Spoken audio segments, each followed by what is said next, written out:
Hey friends, my name is Adam, and I hope this is worth your time. Now, I want to admit something from the very beginning that's kind of embarrassing about myself. I was a little bit girl crazy when I was a younger guy, and I don't really remember not having some sort of a girlfriend from the time I was in like third grade on. But eighth grade, things got serious. That's when love really started to blossom in my life.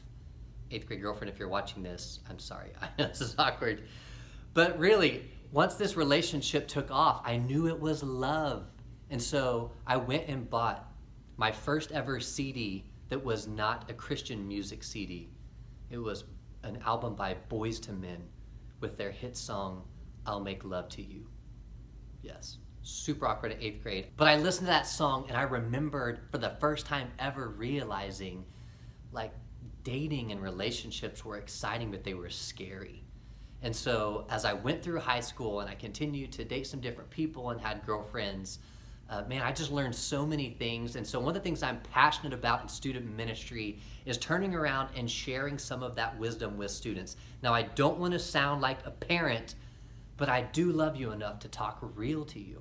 So I have a couple of thoughts I want to share about dating and relationships. And I just discovered this week that actually Gen Z, your generation, is dating less than my generation did at your age. Actually, only 35% of your generation has experienced a romantic relationship or a dating relationship in their teenage years.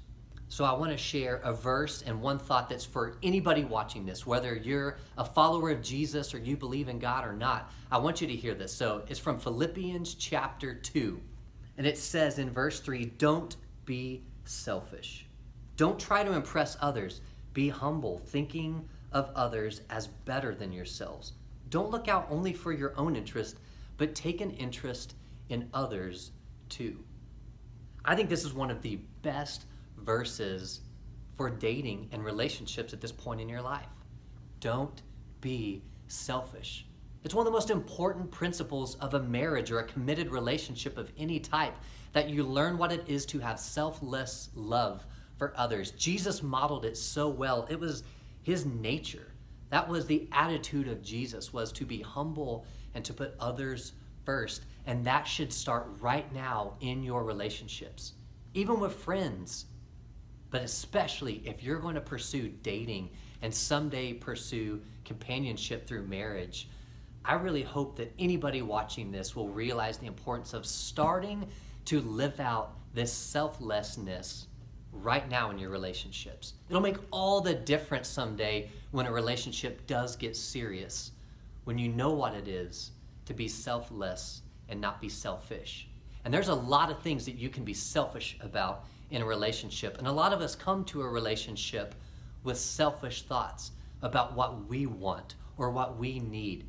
And that can make for some of the most unhealthy relationships. Just stop and think for a second about how unhealthy it is for you to continue building relationships that are selfish. Either you being selfish or you pursuing a relationship with someone that's selfish. Because when selfish people get in relationships, it's not healthy. And when one or both persons isn't healthy, a lot of crazy things can go down in that relationship. I mean, think about when emotional health is lacking in a relationship, how much damage can be done. Think about when you're selfishly thinking of physical things and the relationship becomes too physical, and selfishness ruins something that was supposed to be so special someday in a committed relationship. So let me just challenge you right now, if you're in a relationship, to stop right now, listen to me, stop and think about how you are treating the person that you're dating, and think about the person you're dating and how they're treating you.